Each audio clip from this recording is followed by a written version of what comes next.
Hello WildRift players and welcome back to another RiftGuides WildRift video. Today we're going to take a look at the new items and talk about what they can possibly do. But before we hop into it, let's talk about our question of the day. Will tanks be too OP with those items? Let me know in the comments below.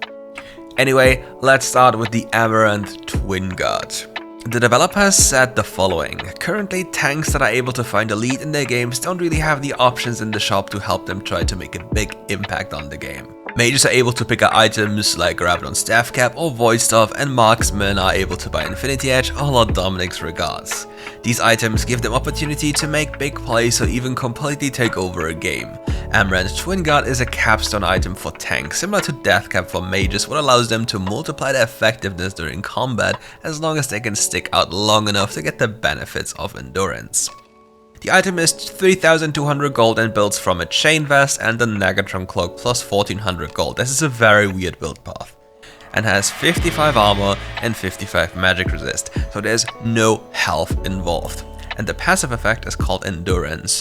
While in combat with enemy champions, gain a stack of Endurance each second. When you reach 5 stacks of Endurance, gain size, 20% tenacity, and increase your armor and magic resist by 30% until you leave combat with champions. So who's gonna build this item, who's gonna benefit the most from it, and at what place do you want to build it? From my perspective, you can only build this item as your 3rd, 4th or 5th item, with a strong recommendation to build it 4th or 5th. Earlier, it will not provide you with anything for the following reason. It only grants you magic resist and armor, which standalone are quite nice, right? But the biggest issue with this is you don't have any HP to benefit you from that one.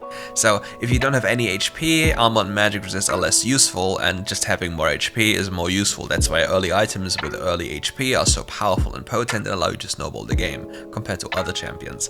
Obviously there might be a few exceptions with champions that can stack health, such as Scion, so this is something that is being fine tweaked then for those specific champions, but otherwise very earliest the 3rd, otherwise 4th or 5th on any champion. Champions such as Dr. Mundo benefit absolutely crazy from this item. Anyone who can reliably get into combat with enemy champions from high range and stack this item up are super nice with this item. Jarvan can do this from my belief. Tank Gragas can do this. Support Galio can do this. Anyone who has like any ranged ability that can reliably use it. It's just super nice. Oh yeah, and Nasus obviously. So what is this item going to do? Standalone, this item is already kind of troublesome as we hit the later stages of the game. Specific champions that already scale very well into the later stages of the game, as in heavy bruisers, now have an item that amplifies their health's value with resistances in case they are able to proc it early on, so they get the benefits of the complete item. What the item doesn't say yet is if it is total armor and magic resistance, or only the bonus you already have. If it's total, we'll be in for a fun ride, because armor will go really high and all AD carries will be in absolute shambles. They reasoned this item with the release of Lord Dom's Regards, which is basically +1 item for an AD carry because he gets his crit spike earlier, but then again you will not be able to go through an enemy champion as an AD carry that has this item at a certain point. You will not be enough, you will just tickle him. And the other thing I'm very curious about is the tenacity. Tenacity in this game usually works multiplicatively.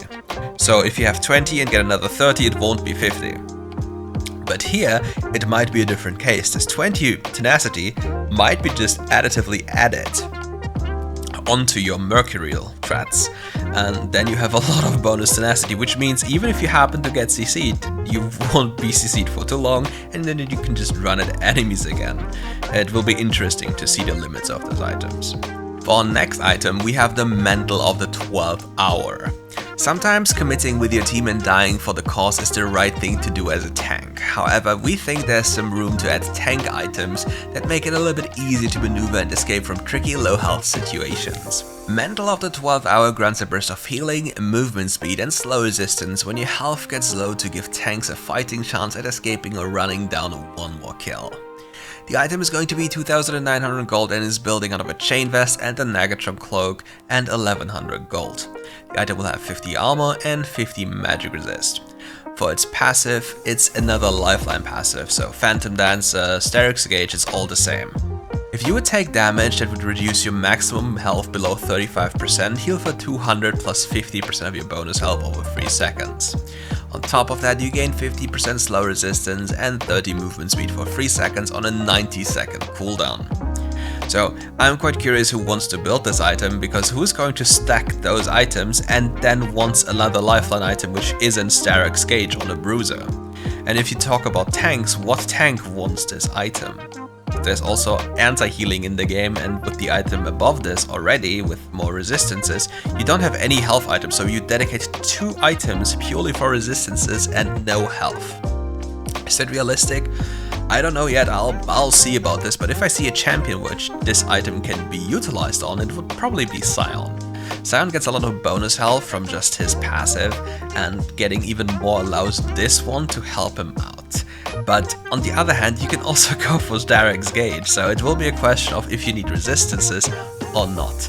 And this item here, it's basically the stretch between, hey, I'm having a full damage-oriented tanky bruise item in Starrick's Gauge, or an item that just grants me more resistances, which amplifies my health, but also grants me another lifeline passive which will heal me, but obviously can be reduced by anti-healing. And anti-healing is far more common than anti-shielding in most of your games. You'll probably have noticed that one so far. The next item is Searing Crown and the Sunfire Cape changes. The devs tell us the following. Currently, Sunfire Cape is the only choice for tanks that want to opt into a more aggressive damage against champion. However, it also serves as the only tank item that offers meaningful wave clear and jungle clearing power, which puts us in a space where it's serving 2 different niches at the same time. This makes it hard for us to make it definitely stronger at either one, so we're giving Sunfire a sibling. Searing Crown is being added to WildRift, and it will be your no-go-to pick when you want to burn your foes to a crisp. And Sunfire will now be what you pick up when you want to give Red Brangle back a taste of its own fiery medicine.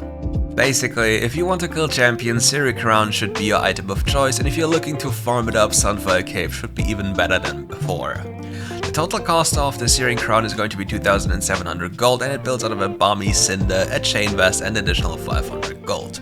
The item provides you with 300 health and 50 armor, and a lovely new unique passive called Fiery Touch. Dealing damage with an attack or ability will burn the enemy target for 3 seconds, dealing 1.6 for melee and 0.8 for ranged of the target's maximum HP as magic damage per second. So you can already imagine this item is going to break the game.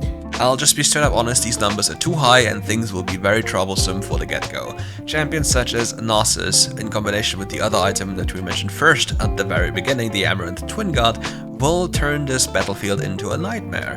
He'll cast his third ability and you lose all your HP bar. What about champions such as Singed? What about champions such as Dr. Mundo?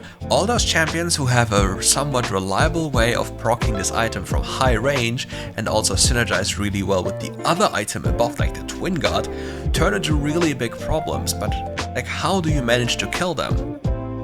From my perspective, this promotes a different style now, where you just have a lot of tanky compositions that don't all in anymore, but focus on poking, and if they happen to all in, it will be just a burning fire of mess. There will be so much unbelievably weird things that will unfold in front of your eyes that you just can't believe it, and I hate to break it to you.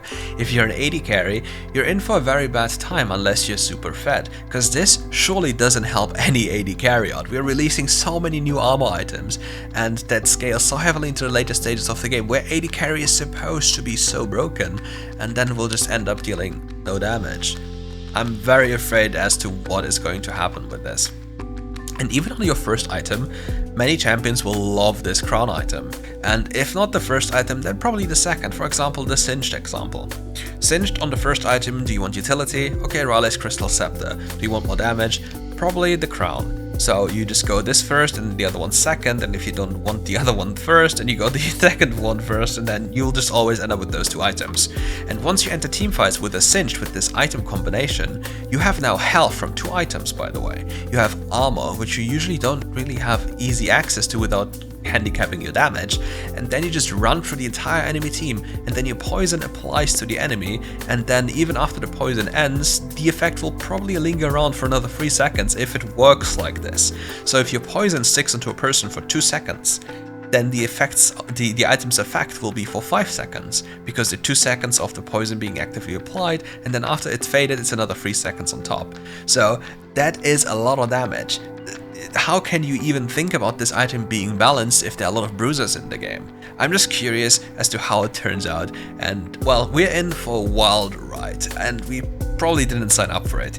Anyway, that's it for today's video. Thank you for listening to my rumble and venting and whatever you want to call this. It's like a first impression, and come back for more and see you tomorrow.